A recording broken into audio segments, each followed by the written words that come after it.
Thank you. And now, Pastor Comparet.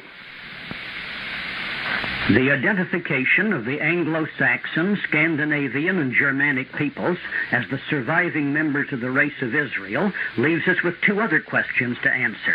First, who are the Jews? And second, was Jesus Christ a Jew? To answer these questions, we must first define what we mean by Jew. The muddled thinking of most people on this subject is due to the fact that they never know just what they do mean by Jew. Sometimes they mean a Jew by religion, regardless of his race, for Negroes and Chinese have been converted to Judaism. Or sometimes they mean a Jew by race, regardless of his religion. For example, Premier Ben-Gurion of the Jewish nation in Palestine is a Buddhist by religion, though a Jew by race.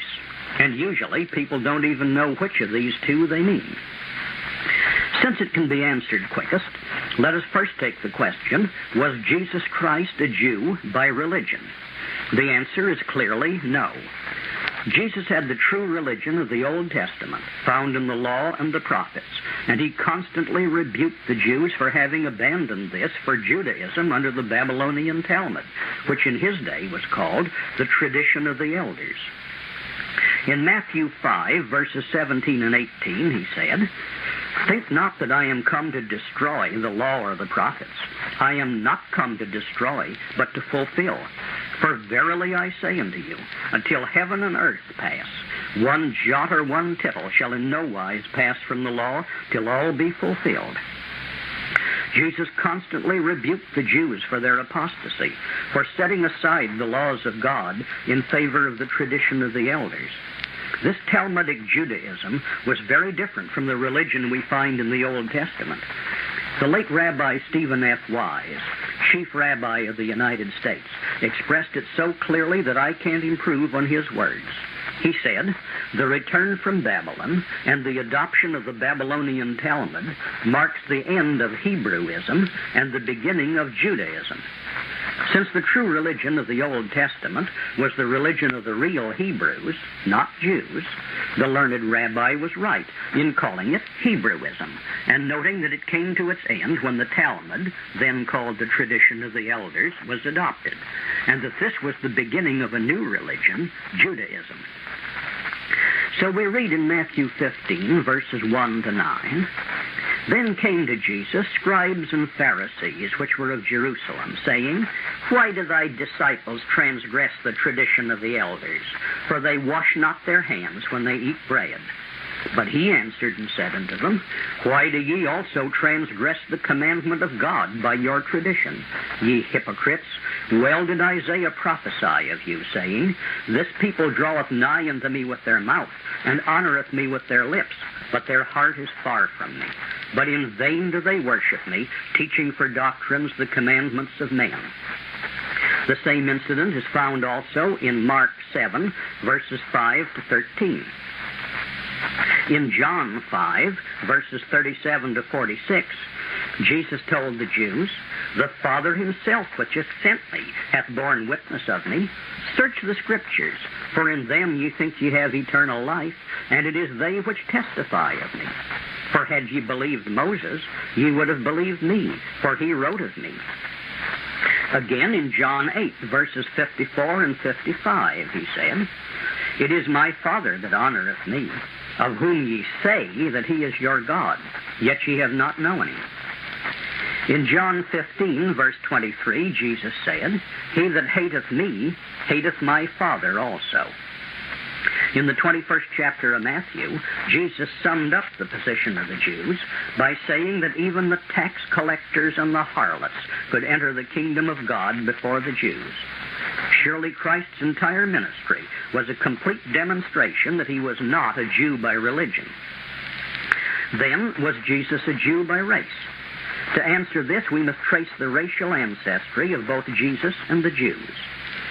Jesus Christ was a pure-blooded member of the tribe of Judah, and no true Judahite was a Jew by race, as we shall see.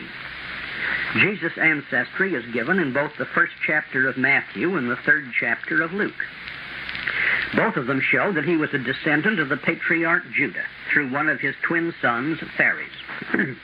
By his mother Mary, he came through the line of David and Nathan, the brother of Solomon, as traced in the 3rd chapter of Luke. Jesus Christ was therefore a pure-blooded Israelite of the tribe of Judah, as Paul says in Romans 9, verses 4 and 5.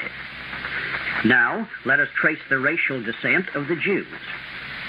First, let us note that the Jews were not and are not Israelites. Yes, I know you've been taught that Jew and Israelite were the same thing, but no greater falsehood was ever taught, as we shall see. Let us get the first proof of this from Jesus Christ himself. He stated plainly in Matthew 15, verse 24, "I am not sent but unto the lost sheep of the house of Israel." Therefore, he was sent to those who were of Israel, but not to others. Accordingly, when he sent his 12 disciples out to preach his gospel, Matthew 10, verses 5 and 6 records that he told them this: "Go not into the way of the Gentiles, and into any city of the Samaritans enter ye not, but go rather to the lost sheep of the house of Israel." And he added, "Ye shall not have gone over the cities of Israel till the Son of Man be come." That's Matthew 10, verse 23. They could have gone over all the cities of Judea in a month. So it was obvious that the cities of Israel to which he referred were the cities of the so-called lost tribes, who were then ready to enter Europe in their long migration. But take careful note of Jesus Christ's own words: "I am not sent but unto the lost sheep of the house of Israel." If the Jews were any part of Israel, then they would have been some of his sheep. But he says they were not. In the 10th chapter of John, Jesus says this: "I am the good shepherd, and I know my sheep, and am known by mine." But he tells the Jews, and it says Jews, "But ye believe not, because ye are not of my sheep, as I said unto you. My sheep hear my voice, and I know them, and they follow me." Note carefully those words. He does not say that the reason that the Jews are not his sheep is that they don't believe, and that they could become his sheep just by changing their minds. To the contrary, he says that the reason they don't believe is that they are not of his sheep. He knows his sheep, and knows that the Jews are not of his sheep. Since the Jews are not any part of any tribe of Israel, then who are the Jews? Let's trace their ancestry. We find they were made up of several Canaanite peoples. God required that the true line of his people must be kept free from mongrelization with the neighboring Canaanites. Accordingly, Genesis 24, verses 3 and 4, records that Abraham took great pains to see that his son Isaac should only marry a woman of his own people. Likewise, Genesis 27, verses 46 to 28, verse 1, records that Isaac also required that his son Jacob, the father of the Israelites, should also marry only within his own race line. This law had been obeyed for many centuries to keep the race line pure.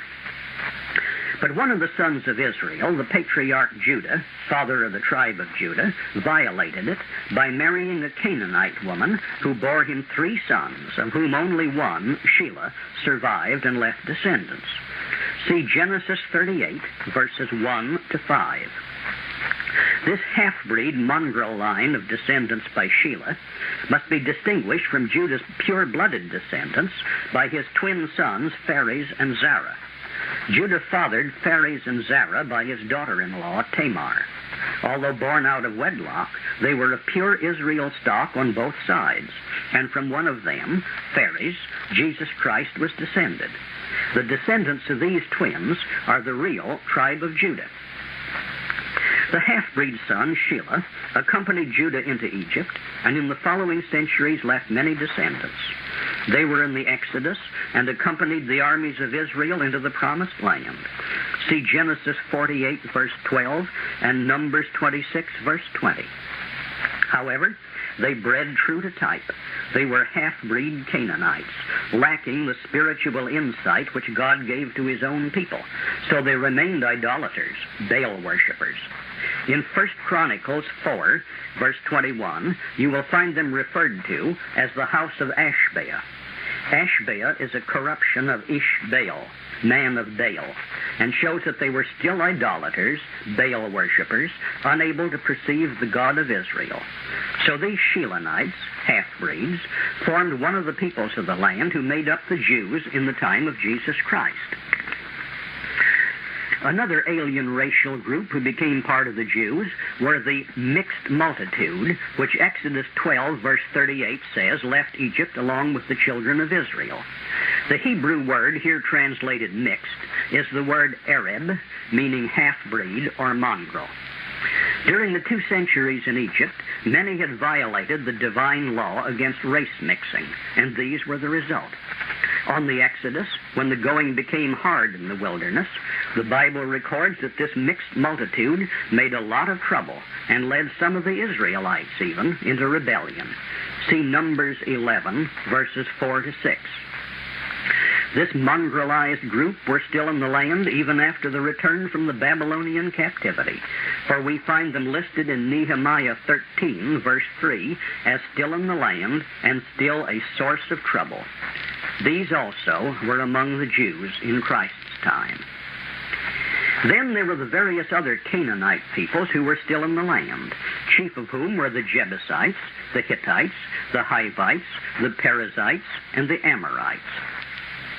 When the Israelites were about to enter the Promised Land, God gave them specific instructions to completely drive out or exterminate all of these Canaanites, saying, "When the Lord thy God shall bring thee into the land, whither thou goest to possess it, and hath cast out many nations before thee, the Hittites and the Girgashites and the Amorites and the Canaanites and the Perizzites and the Hivites and the Jebusites, 7 nations greater and mightier than thou, and when the Lord thy God shall deliver them before thee, thou shalt smite them and utterly destroy them.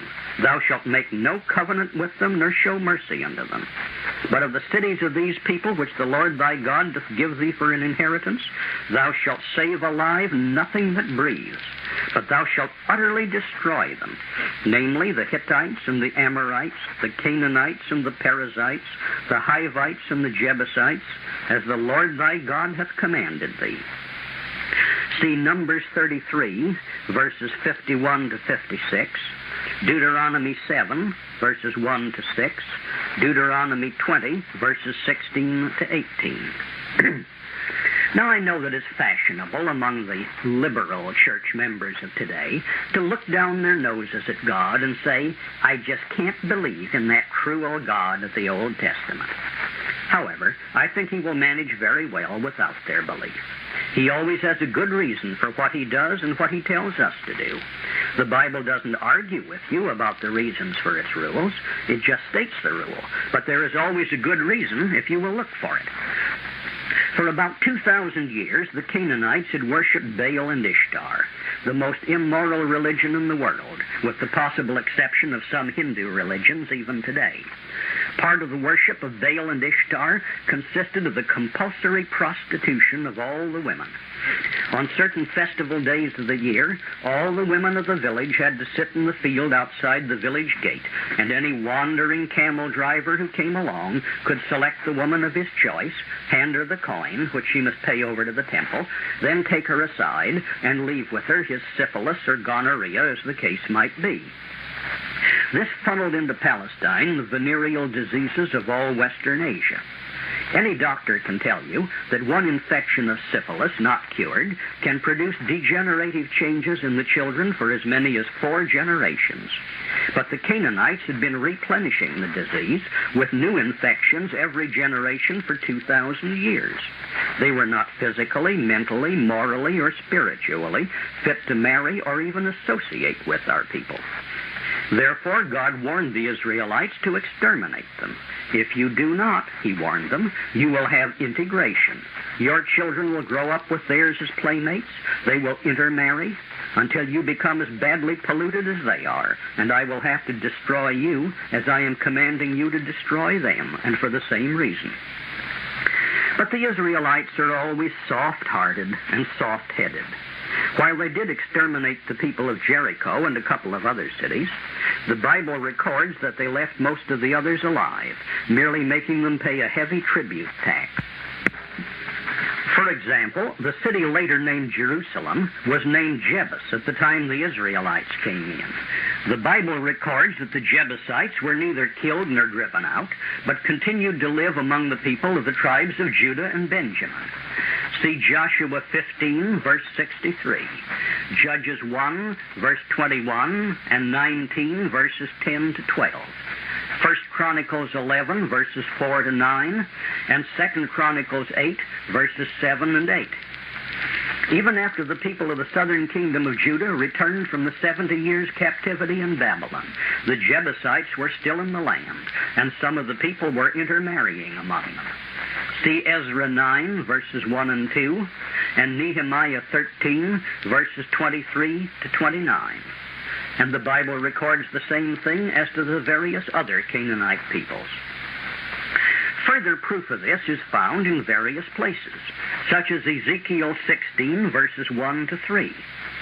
Again, the word of the Lord came unto me, saying, Son of man, cause Jerusalem to know her abominations, and say, Thus saith the Lord God unto Jerusalem, Thy birth and thy nativity is of the land of Canaan.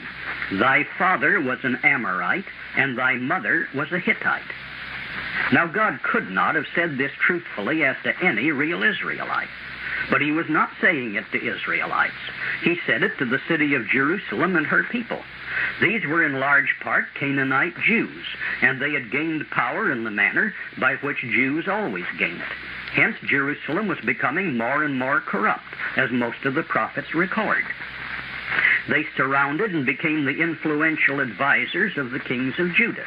Just as today they surround and make up almost all of the influential advisors of our president. We find clear proof of this in Isaiah 3, verses 8 and 9, where he says, For Jerusalem is ruined, and Judah is fallen, because their tongue and their doings are against the Lord, to provoke the eyes of his glory. The show of their countenance doth witness against them, and they declare their sin as Sodom. They hide it not. Woe unto their soul, for they have rewarded evil unto themselves. Now in China, where their rulers were Chinese, you couldn't say that the show of their countenance doth witness against them, for their faces would be just like those of the rest of the Chinese. And in Sweden, where their ruling class were Swedes, you couldn't say that their faces were a witness against them, for they'd be the same kind of Swedish faces as the rest of the people had. But in Jerusalem, the faces of the Canaanite, Jebusite Jews identified them and were a witness against them. The real Israelites were not hook-nosed. The ancient kings of Egypt, Assyria, and Babylon were very vain about their military conquests, and they left carved stone monuments telling how they had captured this city and that one, killed so many people and enslaved the others, and so forth. And on these monuments, they usually also had carved in the stone pictures of the captive people. Whenever they showed Israelites, the faces had straight noses and were generally of the Anglo-Saxon type. But when they showed Canaanites, the faces were those of typical hook-nosed Jews. Therefore, the faces of the Canaanite, Jebusite Jews who had gained controlling power as merchants, bankers, advisors of the king, the wealthy ruling class, identified them as separate from the real Israelites. The show of their countenance doth witness against them. And they had indeed ruined the kingdom of Judah. Now go back and read the many places where Isaiah, Jeremiah, and Ezekiel condemn the wickedness which was found in Jerusalem. Don't you find the same conditions existing today in New York, Chicago, Los Angeles, and Washington, D.C., where large numbers of the same people have gained power through their wealth? So we find that there were still large numbers of Canaanites in the land, integrated with the real Israelites and Judahites, and bringing the lowering of standards which integration always brings. Look at the city of Washington, D.C., for example. Besides the Jebusites in Jerusalem, the Bible records that the other Canaanite peoples, the Hittites, the Hivites, the Perizzites, and the Amorites, were not exterminated nor driven out, but merely conquered and made to pay a tribute tax and left in the land to be integrated with the people and corrupt them. So these Canaanites were another element of the Jews in the time of Jesus Christ. You will remember that when the people of Israel left Egypt, they were accompanied by a mixed or mongrel multitude. The same is true of the return of the remnant of the people of the kingdom of Judah from their captivity in Babylon. The books of Ezra and Nehemiah record the return. They show that the total number who returned was 42,360. But they also show that among these were many who were not Israelites of any tribe. They were Babylonians who had come with them in order to get in on the ground floor, as the saying is. And they had even infiltrated into the priesthood. But it says that these sought their register among those who were reckoned by genealogy, but they were not found. When you add up the total of all these other elements listed in Ezra and Nehemiah, they equal 8,381 of these alien Babylonians, or about 1/5 of all the people who returned from Babylon to Palestine. So they also formed another element of the Jews of the land in Jesus Christ's time. Now one more, and we complete the list, and that is the Edomites. You will remember that Esau and Jacob were twin brothers. But Esau was a man of such low character that we have God's own testimony in Malachi 1, verses 2 and 3. Was not Esau Jacob's brother, saith the Lord? Yet I loved Jacob, and I hated Esau. Jacob kept the race line pure, and God changed his name to Israel and made him the father of God's own chosen people, Israel. But Esau married 2 Canaanite wives and 1 Ishmaelite wife, and left only half-breed mongrel children. See Genesis 26, verses 34 and 35, Genesis 27, verse 46, and Genesis 36, verse 3. As his mongrel descendants couldn't marry into the true Semitic line, he moved out from among them and went down to Mount Seir, the rugged range of mountains southeast of the Dead Sea. And this land was called Edom, or occasionally by the Grecianized form of the word, Idumea. Thereafter, his descendants were called Edomites. See Genesis 33, verse 16, and Genesis 36, verses 1 to 9. There they had a long and troublesome history. Esau's grandson was Amalek, father of the tribe of Amalek, who were such an evil lot that in Exodus 17, verses 14 to 18, God said that he would have perpetual war with Amalek until they were all destroyed. The Edomites constantly harassed the southern portions of Israel until King Saul beat them off about 1087 B.C. But Saul disobeyed God's command to exterminate them, and for this disobedience, God deposed him as king in favor of David. See 1 Samuel 15, verses 1 to 26.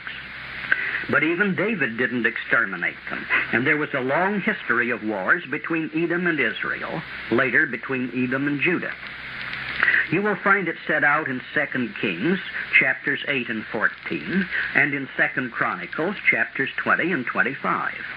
The whole book of Obadiah is devoted to God's condemnation of Edom's treacherous attack upon the kingdom of Judah when Judah was being conquered by Babylon. During the Babylonian captivity of Judah, the land lay nearly empty. And during this period, the people of Edom, partly from opportunity and partly from pressure against them from the east, moved over into the vacant southern half of the old kingdom of Judah. See Funk and Wagner's New Standard Bible Dictionary, pages 198 and 199, and Scribner's Dictionary of the Bible, volume 2, pages 644 and 645. From this new area, they continued to harass the little nation which returned from Babylon. By about the year 142 B.C., the returned exiles of Judah won complete independence under the Maccabean line of kings. And about 120 B.C., John Hyrcanus, one of the Maccabee kings, conquered the Edomites.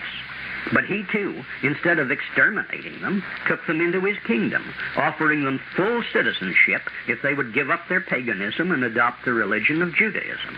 This they did, and from 120 B.C., they were full citizens of the kingdom. See Josephus, Antiquities of the Jews, Book 13, Chapter 9, and see also the Jewish Encyclopedia, Volume 5, page 41. By the year 69 B.C., incompetent leadership and rising intrigue within the Maccabean monarchy, together with the rising power of Rome in Western Asia, gave opportunity to Antipater, also called Antipas, an Edomite chieftain and founder of the Herodian family, to rise to power. By bribery, boldness, and military skill, he gained the favor of Rome, and the Romans made him procurator or governor of Judea. His son, Herod I, beginning as governor of Galilee, used the same methods to secure appointment as king of Judea in 40 B.C., and by 37 B.C. he had gained complete control of Judea. He maintained himself in power by extreme ruthlessness and by bribery, for which he taxed the people very heavily. So the New Deal, Raw Deal, and New Horizons are not so new after all. This is the same Herod who had all the little male children in Bethlehem murdered, trying to murder Jesus Christ in his infancy. His son, Herod Archelaus, held the governorship. The Romans wouldn't trust him with the crown, for 10 years of astonishingly evil misrule, from 4 B.C. to 6 A.D., after which the Romans convicted him of crimes and removed him. And thereafter Judea was governed by Roman procurators, of whom Pontius Pilate was number 6. Nevertheless, the Romans left practically complete power of local government in the hands of the Herodian Edomites, who had complete control of the temple and power to enforce all their local laws. Remember how Pontius Pilate tried to get out of condemning Jesus Christ, telling the Jews, "Take ye him and judge him according to your law." That's John 18, verse 31. These Edomite Jews could say that Abraham was an ancestor of theirs through Esau, as they did in John 8:33. But this Hebrew blood through Esau had been diluted to the vanishing point by 1,700 years of marrying only people of Canaanite racial stocks. Therefore, Jesus Christ rebuked them for falsely claiming to be still of Abrahamic, and therefore inferentially of Israelite lineage. For he told them in John 8, verse 44, "Ye are of your father the devil, and the lusts of your father ye will do. He was a murderer from the beginning, and abode not in the truth, because there is no truth in him." You should very carefully reread the 8th chapter of John, verses 31 to 47. These were Jews to whom Jesus was speaking, and the Bible identifies them as Jews. In the Jewish Encyclopedia, the article on Edom concludes with the words, "The Edomites today are found in modern Jewry." Now let us review for a moment what we have covered. We have seen that Jesus Christ was not a Jew by religion, for the Jews based their religion on the Babylonian Talmud, which was at that time called the tradition of the elders. And Jesus Christ's whole ministry was one constant battle against the evils of Judaism. We have seen that Jesus Christ was a true Israelite of the tribe of Judah by race. And we have seen that the Jews of his time included the mongrel descendants of Shelah, the mongrel mixed multitude which followed the Israelites out of Egypt, the various Canaanite peoples in Palestine, including the Jebusites, the Hittites, the Hivites, the Perizzites, and the Amorites, and finally the mongrelized descendants of Esau, the Edomites. Now do you understand why Jesus Christ, who said that he was only sent to the lost sheep of the house of Israel, told the Jews, "I know my sheep, and they know me. But ye, the Jews, ye believe not, because ye are not of my sheep, as I said unto you. My sheep hear my voice, and I know them, and they follow me." That's in the 10th chapter of John. The tiny remnant of Judah and Benjamin, which came back to Palestine from the Babylonian captivity, did leave some descendants in Palestine. But these were Jesus Christ's sheep, and he himself said that he knew them, they knew him, and they followed him. All those in Palestine who became Christians were true members of the tribe of Judah or of the tribe of Benjamin, but they were not Jews. And the Jews were not members of Judah, Benjamin, or any other Israelite tribe, for Jesus Christ himself said they are not of his sheep. Now we know who it was who constituted the Jews in Jesus Christ's time. If you want to bring it down to date and find out who are the Jews in our own day, we must add one more racial element. Of course, the descendants of the Jews of Jesus Christ's day are among them, but there is also another element, the Khazars. These make up the Slavic and Germanic Jews of today. Meanwhile, we must return to the Jews of Palestine for a few words. As you know, by A.D. 68, the Romans had found the rascality of the Palestinian Jews so intolerable that they began the campaign which resulted in the fall of Jerusalem in A.D. 70. Nearly all the Jews were then expelled from Palestine, and most of them migrated in large numbers to what was then called Byzantium, later called Constantinople, and today is known as Istanbul, facing the Bosphorus, outlet of the Black Sea. Here again they demonstrated the truth of the Bible's lesson, that conduct is the product of character. Or in Jesus Christ's own words, "Ye are of your father the devil, and the lusts of your father ye will do." By about the year 300 A.D., their rascality had again become so intolerable that they were again expelled, and they moved northeast across the Black Sea into the Khazar kingdom. About the year 150 A.D., the Khazars, an Asiatic people related to the Turks, migrated westward from Central Asia and established a great empire which covered what is today southwestern Russia, north of the Aral Sea, the Caspian Sea, and the Black Sea, and including the Don and Dnieper valleys and the Crimea. About the year 740 A.D., Bulan, the Khagan, or king of the Khazars, was converted to the religion of Judaism, together with some 4,000 of the most powerful nobility of the kingdom. In those days, it was not healthful for a subject to be in religious conflict with his king or with the baron on whose land he lived. So in due course, most of the Khazars became Jews by religion. In fact, it became part of the kingdom's constitution that no one but a Jew by religion could be king. The principal languages spoken were the Khazar language, which is called Yiddish today, and Turkish. During the great invasion by the Mongols under Genghis Khan, many of the Judaized Khazars were dispersed into what is now Poland and Lithuania. These Khazars, Jews by religion, constitute the Slavic Jews today, those with names such as Minsky and Baranov and Moskovitz, the latter often shortened to Mosk, as you will note. Also, since much of the western part of this area has been at one time or another ruled by Austrian or Germanic peoples who brought in their own language, these Khazars also took Germanic names, such as Gold or Goldberg, Rosenberg, Eisler, and so forth. And if you are wondering how they can be so much like the other Jews, historical documents written at the time the Khazar Empire was at its greatest height refer to their tradition that their ancestors originally came from the region of Mount Seir, which is Edom, the home of the Edomite Jews. If you wish to look up further details, you will find brief articles on the Khazars in various encyclopedias, such as the Britannica.